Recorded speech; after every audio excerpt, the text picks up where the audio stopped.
بھارت کو نئے نارمل کو پاکستان نئے نارمل کے تحت جواب دے گا۔ کور کمانڈر کانفرنس کا سرحد پار بیٹھے شخص کو اشتعال انگیز بیان پر دو ٹوک پیغام۔ فیلڈ مارشل عاصم منیر کی زیر صدارت کور کمانڈرز کانفرنس۔ بھارتی قیادت کے حالیہ اشتعال انگیز بیانات پر کانفرنس کی شدید تشویش۔ کور کمانڈرز نے کہا بھارت کا جنگی جنون خطے کے امن و سلامتی کے لیے خطرہ ہے، کسی بھی بھارتی جارحیت کا فوری اور فیصلہ کن جواب دیا جائے گا۔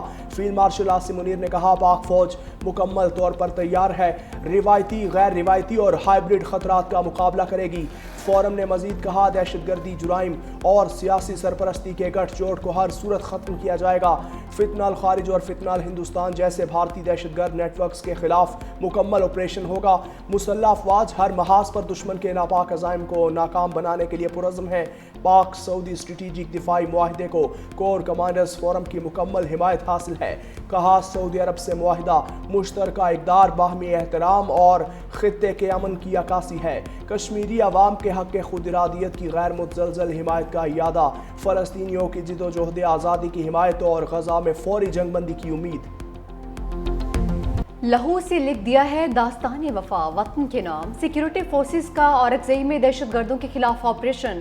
بہادری سے لڑتے ہوئے lieutenant colonel Junaid Tariq, major Tayyab Rahat نوجوان شہید ہوئے ہیں۔ کارروائی کے دوران بھارتی حمایت یافتہ 19 دہشت گرد بھی مارے گئے۔ ISPR کے مطابق شہداء میں نائب صوبیدار اعظم گل، نائک عدیل حسین، نائک گل امیر اور لانس نائک شیر خان شامل۔ لانس نائک تالش فراز، لانس نائک ارشاد حسین، سپاہی طفیل خان، عاقب علی اور محمد زاہد بھی شہید ہوئے۔ انٹیلیجنس بیسڈ آپریشن 7 اور 8 اکتوبر کی درمیانی شب کیا گیا۔ پاک فوج کا کلیئرنس آپریشن جاری۔ بھارتی سرپرستی میں چلنے والی دہشت گردی کے خاتمے تک آپریشن جاری رہے گا۔ صدر مملکت اور وزیر اعظم کا شہداء کو سلام۔ 19 دہشت گردوں کی ہلاکت پر سیکیورٹی فورسز کو خراج تحسین۔ صدر اور وزیر اعظم کی شہداء کے لیے دعائے مغفرت، لواحقین کے لیے صبر و استقامت کی دعا۔ Lieutenant colonel Junaid Tariq, major Tayyab Rahat اور پاک فوج کے جرت مند سپاہیوں کی شہادت پر افسوس کا اظہار۔ کہا سیکیورٹی فورسز کے نڈر سپوتوں کی قربانیاں ہرگز ضائع نہیں جائیں گی۔ بھارتی حمایت یافتہ دہشت گردوں کے مذموم عزائم کو خاک میں ملا دیں گے۔ Chairman Peoples Party Bilawal Bhutto Zardari کا بھی شہداء کے اہل خانہ سے دلی تعزیت اور یکجہتی کا اظہار۔ کہا دہشت گردوں کے خاتمے کے لیے جاری آپریشن میں سیکیورٹی فورسز کی غیر متزلزل حمایت جاری رہے گی۔ وفاقی وزیر داخلہ محسن نقوی نے بھی اورکزئی آپریشن میں شہید ہونے والے افسران اور جوانوں کو خراج عقیدت پیش کیا۔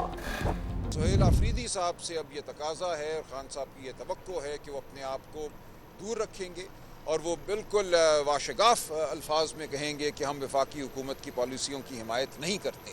یہ انتہائی اہم بات ہے۔ علی امین گنڈاپور وزیر اعلیٰ کے عہدے سے فارغ۔ سیکرٹری جنرل تحریک انصاف سلمان اکرم راجہ کی تصدیق۔ میڈیا سے گفتگو میں کہا کہ یہ بات درست ہے کہ علی امین گنڈاپور کو وزارت اعلیٰ کے عہدے سے ہٹایا جا رہا ہے۔ سہیل آفریدی کو وزیر اعلیٰ KP کے عہدے پر نامزد کیا گیا۔ بیرسٹر علی ظفر نے بھی سہیل آفریدی کو نیا وزیر اعلیٰ تعینات کرنے کی تصدیق کر دی۔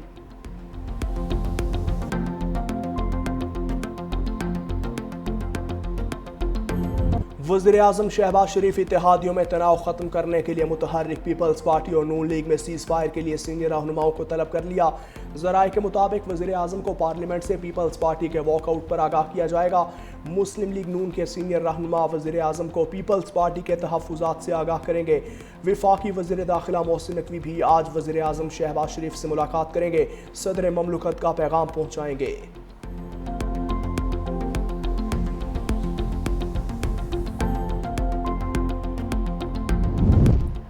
کشمیری بھائیوں کے مسائل حل کرنے کے لیے اقدامات جاری رکھیں گے۔ وزیر اعظم کا عزم۔ شہباز شریف سے آزاد کشمیر میں کامیاب مذاکرات کرنے والی حکومتی کمیٹی کی ملاقات۔ وزیر اعظم کی معاملات کو احسن طور سے حل کرنے پر مذاکراتی کمیٹی کی تعریف۔ کہا کہ جوائنٹ ایکشن کمیٹی نے بھی کشمیر کی ترقی اور خوشحالی کے لیے معاملہ فہمی کا مظاہرہ کیا۔ کشمیری عوام کے تمام تحفظات کو دور کیا جائے گا۔ پہلے بھی کشمیری بہن بھائیوں کے حقوق کے محافظ تھے اور آئندہ بھی ان کے حقوق کا تحفظ کرتے رہیں گے۔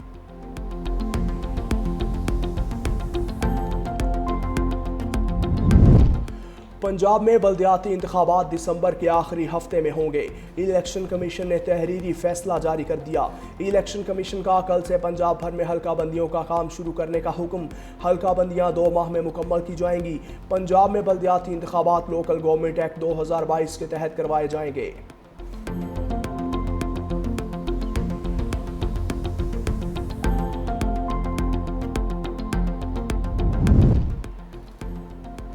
میم سے شین اور شین سے میم کو نہیں نکالا جا سکتا، وزیر اعلیٰ پنجاب مریم نواز کا تقریب سے خطاب، کہا نکالنے والے کہاں بیٹھے ہیں سب جانتے ہیں، ایسا چاہنے والے کبھی اپنی سازش میں کامیاب نہیں ہوں گے۔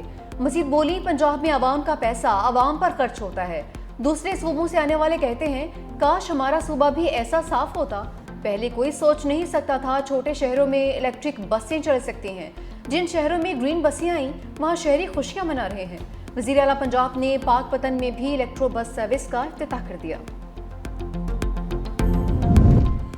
مریم نواز کے بیانات جھوٹی ذہنیت کی عکاس ہیں، میرا پانی میری مرضی والی باتیں صوبائیت کو ہوا دینے کے مترادف ہیں۔ گورنر خیبر پختونخوا فیصل کریم کنڈی نے کہا کل خیبر پختونخوا بھی کہے گا میرا ڈیم میرا پانی میری معدنیات، تو پھر کیا ہوگا؟ علی حیدر گیلانی اور ایمل ولی سے سیکیورٹی واپس لینا غلط ہے، کیا آپ لوگ دہشت گردوں کو دعوت دے رہے ہیں؟ وزیر اعلیٰ کے پی پولیسی بیان دیں کہ وہ ریاست کے ساتھ ہیں یا دہشت گردوں کے ساتھ۔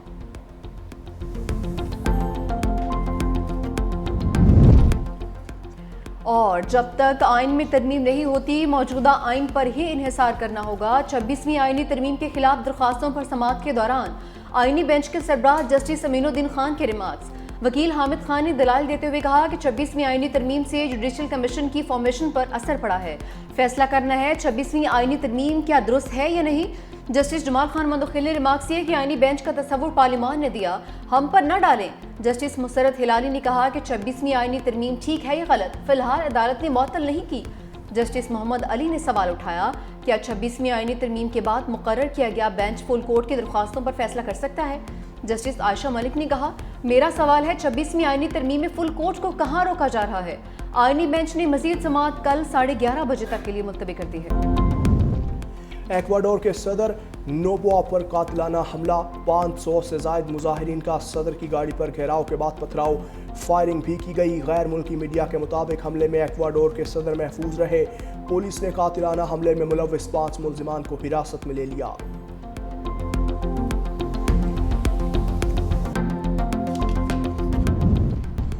بھارتی ریاست ہماچل پردیش میں بس لینڈ سلائیڈنگ کی زد میں آ کر تباہ، 18 افراد ہلاک، متعدد زخمی، ریسکیو ٹیمز موقع پر موجود، امدادی کارروائیاں جاری، زخمیوں کو قریبی اسپتال منتقل کر دیا۔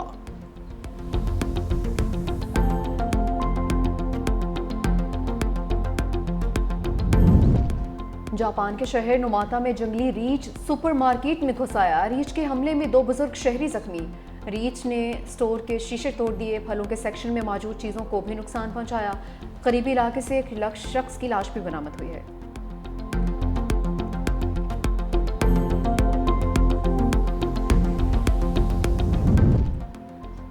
سابق کپتان بابر اعظم اور محمد رضوان کے لیے ٹی20 کے دروازے بدستور بند، جنوبی افریقہ کے خلاف ٹی20 سیریز کی قیادت سلمان علی آغا ہی کریں گے، سلیکشن کمیٹی کا سلمان علی آغا پر مکمل اعتماد، جنوبی افریقہ کے خلاف ٹیسٹ سیریز کے لیے ممکنہ کھلاڑیوں کے نام جلد سامنے آ جائیں گے۔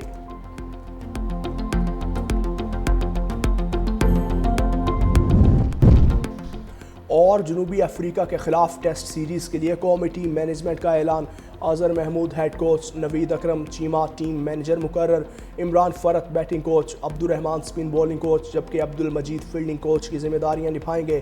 پاکستان اور جنوبی افریقہ کے درمیان پہلا ٹیسٹ 12 اکتوبر سے لاہور میں شروع ہوگا۔